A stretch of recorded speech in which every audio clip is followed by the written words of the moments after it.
Welcome back, everybody. In today's video, we are putting this motor inside of the car and it's going to hopefully, fingers crossed, get running. So we're going to start by putting the clutch on. I've got it off the engine stand for good, and now I've got it resting. Most of the weight is on this rigging right here, and it's resting on the oil pan so that I can get to the clutch. Now I've got a new clutch for this, as well as I've got to install the flywheel and some of this shielding. So I'm going to get into that, and then we're going to look at actually dropping this into the car, getting everything connected. Hopefully that goes smooth. So let's get on to the clutch. Let's throw that on there and get this thing ready to drop in.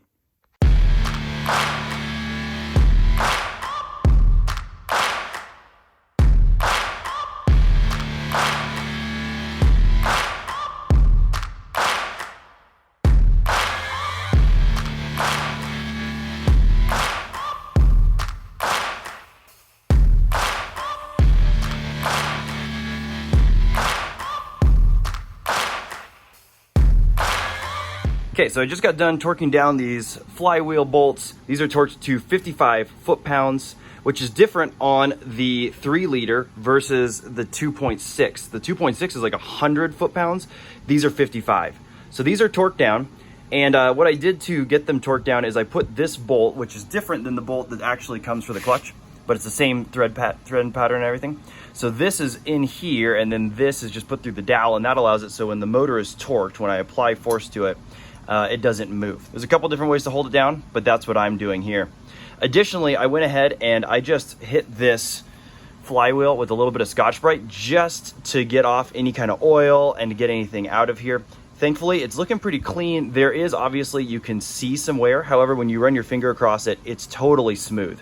And so if there was like ridges in this, if there was any kind of ripple in this, you'd want to get it machined or replaced, but this one should be good to go. So I'm going to spray it down with brake clean to make sure it's not contaminated. And then I'm going to start bolting up the clutch kit. When you're installing this clutch, most clutches will tell you flywheel side and clutch side. This one doesn't. So the thinner side, so if you look at it this way, there's more meat on this side than this side.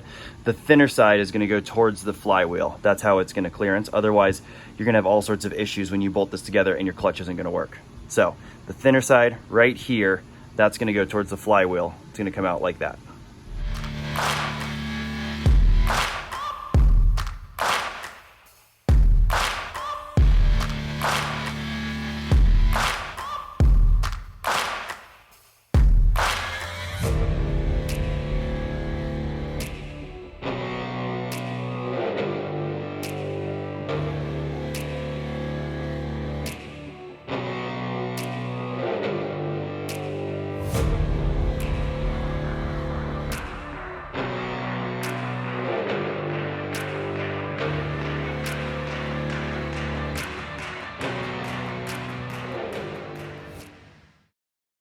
Okay, so I have the clutch installed, motor is in the air, it just barely clears the front of this hood, and we're about to drop it in. Now before I button all this up, I'm gonna double check a few things. One, I already made sure that all my hoses and gaskets are good on this back side. Don't wanna install those and then have to do them from the back.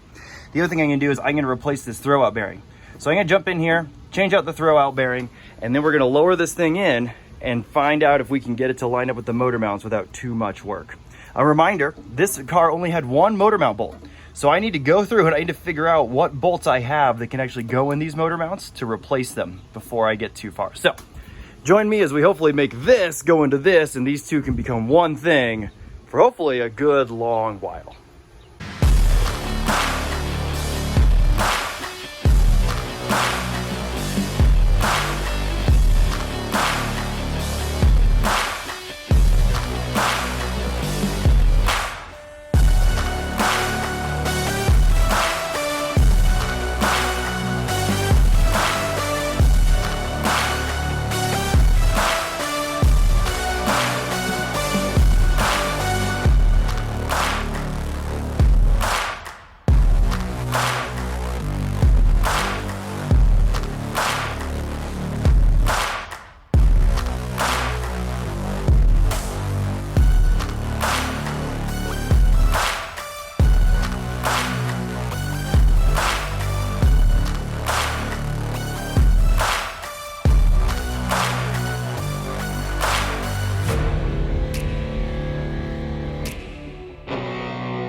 All right, everybody, it has been a very long day and we are well into the night. This thing fought me, but it's all in there now. It's got fluids, it's got antifreeze, it's got oil, everything's hooked up. I'm going to be looking at priming the fuel system, make sure that's all good. Got the battery attached. So far, I think everything is in here. And so now it's the moment of truth.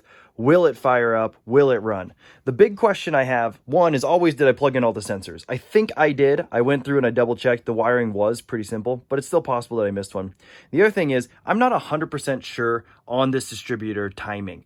So this might require a little bit of finagling. It might be 180 degrees out. It might be advanced or retarded. I'm not 100% sure. I think I got it.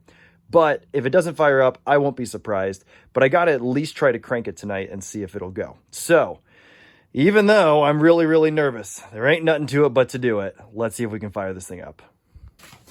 All right, here we go.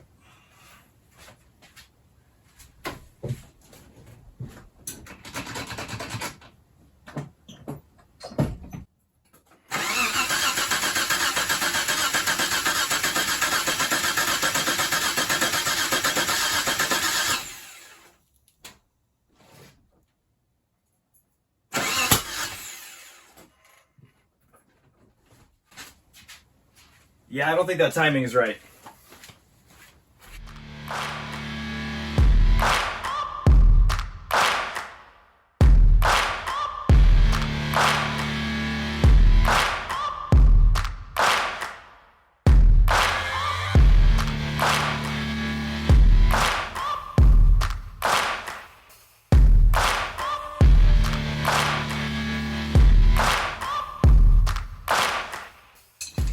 All right, round two.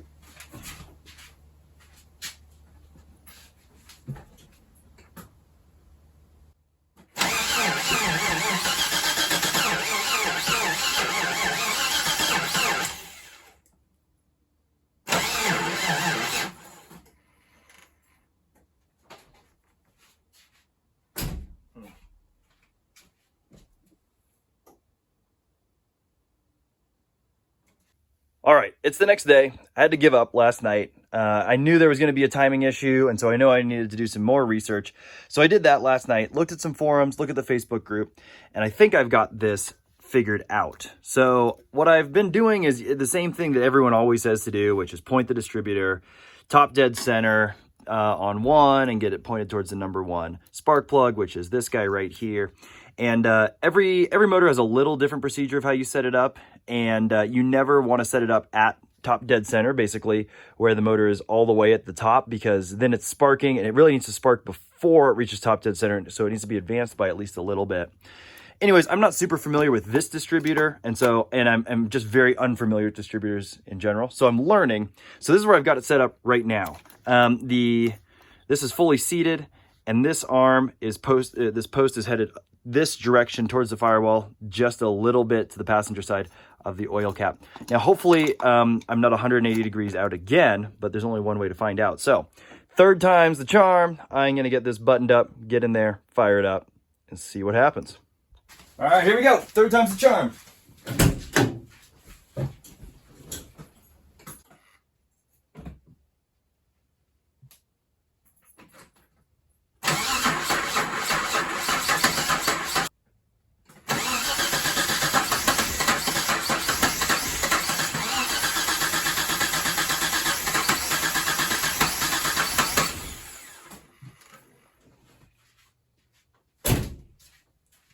Okay, I'm going to try moving the distributor around just a touch.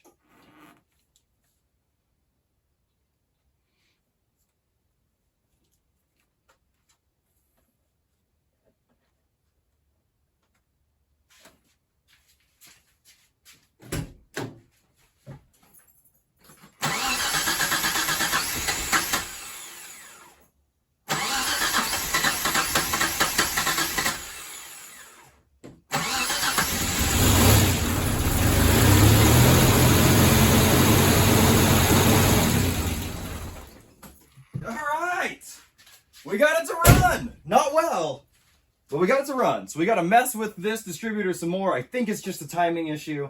We've got it kind of moved around. I'm going to mess around with this and hopefully we'll get this thing purring. But that means this is going to work.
right, this thing is actually back in the shop and back torn apart. So in that last video, you might have heard it running, and I got it running fairly smooth. However, it had a gnarly ticking noise, which, if you know my past experience with Montero motors and rebuilt ones, obviously made me very nervous. So I let it warm up for a little bit. Sometimes it has lifter tick and you need to get that oil flowing, and it smooths out. And it didn't go away. It didn't go away with RPM. So I started doing some checks. Started looking for things that were stuck in the serpentine belt, if the fan was whipping around. Tried to see if there was oil pressure. I knew I was getting circulation on oil pressure, even though the gauge inside doesn't work, which I wish it did. However, I thought I need to jump in here and check some things. So the first thing I did was pull off the timing belt cover because it was really easy to get to. Checked the tension just to make sure it was tight, even though this is a different tensioner than some of the hydraulic tensioners that tend to click. And the second thing I did was I checked the rockers. Now, thankfully, I think the search stops there. So here's what I found is, one, it was very obvious to me that the sound was coming from this driver's side. I couldn't quite tell where it was coming from the driver's side, but it was definitely louder here than it was over there. And so in a previous video, I talked about how to tell what that knocking or clicking sound is. And so what I did here is I went and I checked these hydraulic lifters, moving them up and down. And even when these are fully open, because they have oil pressure, they should be good to go. And then this lifter is collapsed. Now, it is not uncommon for these lifters to be collapsed from the factory. Sometimes they need to be primed, and sometimes just priming them helps that go away. However, it's also possible that it's just dead. So what I'm going to do is I'm actually going to pull this rail out, and I'm going to take that lifter specifically, and I'm going to see if I can get it to come back to life, and hopefully that stops my clattering sound. At this point, I'm really, really tired of this job. It seems like it's just fighting me left and right, and so I want this thing to be running right and get back on the road. So I'm going to tackle that. Hopefully I can get it primed. Otherwise, I'll have to order another one, throw that in there, and then fingers crossed, the tick will be gone. Okay, I have an interesting discovery. So I pulled two lifters out of the valve train, and one of them I have here. This is the clicking one. Now, I've taken it apart a little bit, and I think what I've noticed is this seal is bad. Now, I've taken it apart and put it back together, and so at this point, I know the seal is cracked. However, it was extremely brittle. You can see right there when I pulled it off. So I was just kind of curious what was happening there. And so the way this works is oil pressure goes in this, and then it bleeds off slowly, and that's what allows it to fluctuate and grow and expand. So this allows you to not have to do a valve job where you have to turn the things and set them. However, when they go bad, they click and you have to pull them out. So this one was fully collapsed. It had no oil pressure at all, and you can see the cap falls right out of there. And so I pulled another one out to see what I could discover. And there's two things I discovered. One, this one's good. You can see I can't compress it at all with my fingers. If I put it in the vise and I clamp down on it, I can get it to compress and some oil comes out. However, you'll notice this is a used lifter. So this is a rebuilt motor. Now, I'm sure we could go to the manufacturer specs. This is a motor that I did not purchase. I didn't do any of the research, and that's why I think I've run into some issues. But it came highly recommended, and so I don't know. In my opinion, this is a wear item. This is something I would want replaced if I was rebuilding my own motor. And so to pull this out and see, I mean, this thing has maybe 30 minutes on it, and it's got pitting.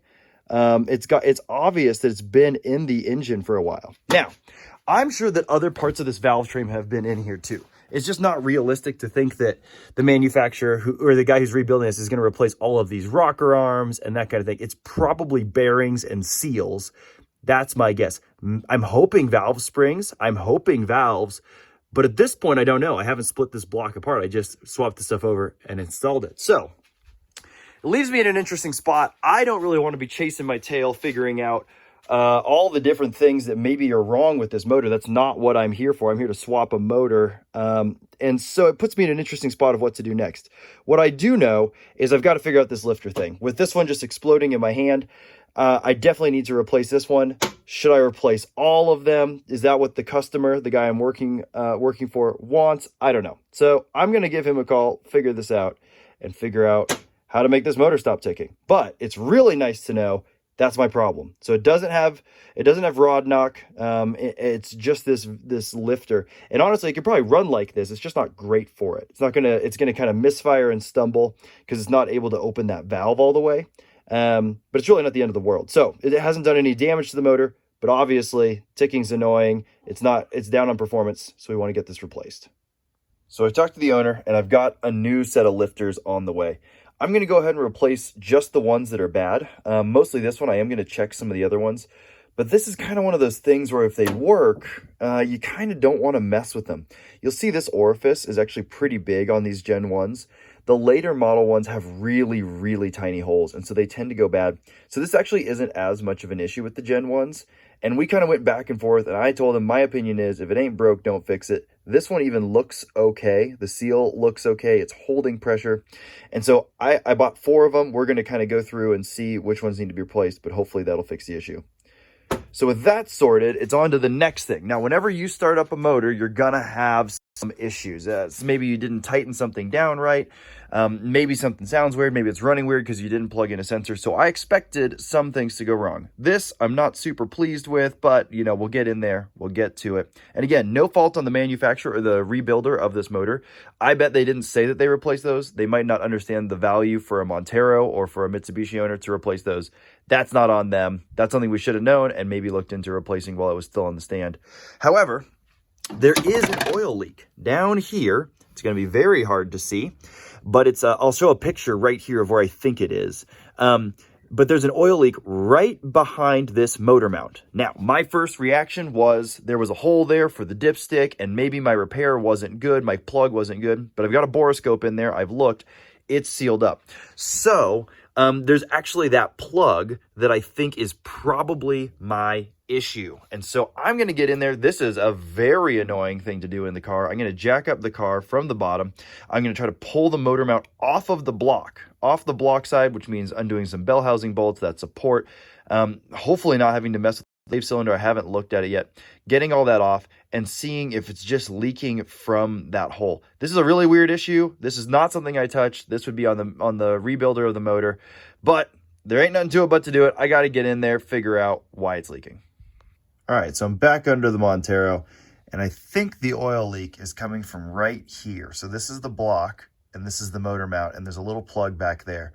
So I've got to get in here. I removed the exhaust already. I got to pull out the motor mount and check that plug. And this is going to be tough because right now the motor's not running, but that's the goal. So in order to do that, I'm definitely going to have to remove this motor mount and remove it from this side of the car. I'm going to need to jack this whole thing up. I'm going to choose to use the transmission as the jacking point to get this up off rather than hoist it up. And so hopefully I can relieve the pressure there. And then I got to get back and figure out if that plug is actually leaking. It'd be really, really weird to leak from anywhere else back here, but that's the only spot. It's not coming from above that. And so I got to figure that out. I also might have to remove this bell housing support because it's kind of pinching there, or I'll at least have to loosen it. We'll have to take that bolt out for sure, but I have to loosen it so I can get that out. But that's what I need to do. So I'm going to get that pulled off and see if I can find my leak. Okay, the new lifters have arrived and they're looking good. One thing you always want to do is get them next to each other. Make sure that they're actually the same dimension, the same shape. Otherwise, you're going to have a ton of lifter clatter. The other thing that's cool about these, I just got these off of Rock Auto, but they're already pre-bled. So you can see they've already got pressure in them, which is nice. Some of them come and you have to bleed them, which means you have to put them in oil and squeeze them back and forth. But these ones are good to go. So I'm going to go ahead and throw these in, fire this thing up, and see what happens.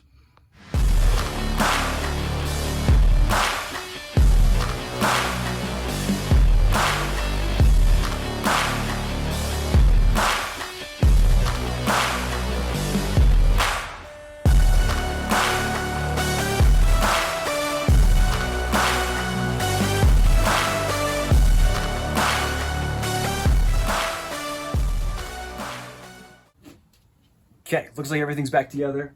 Hopefully that fixes my lifter tick. I'm gonna fire it up, see how it runs. Hopefully it's silent. Then I can get to diagnosing this oil leak that's down here. And hopefully we can get that figured out too, and have this thing on the road later today. So let's fire it up.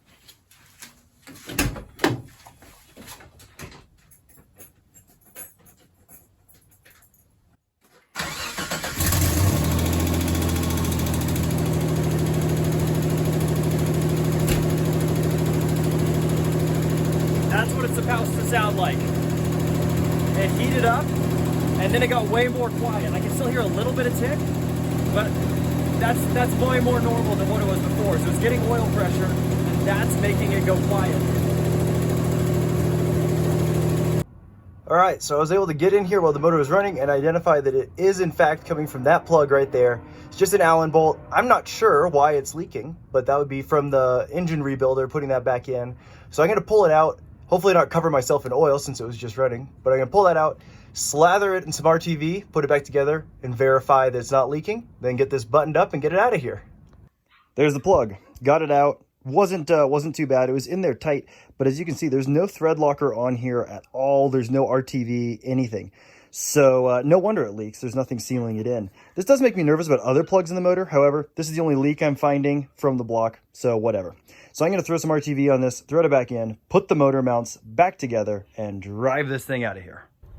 All right, that's a wrap on this engine swap. This thing's been a ton of work. It kind of fought me every step of the way, but happy to have it back on the road, new clutch, ready for the owner to pick it up. So hopefully if you guys are doing your own swap, this was helpful. Hopefully you have less trouble than me, but thanks for tuning in and we'll catch you guys on the next one.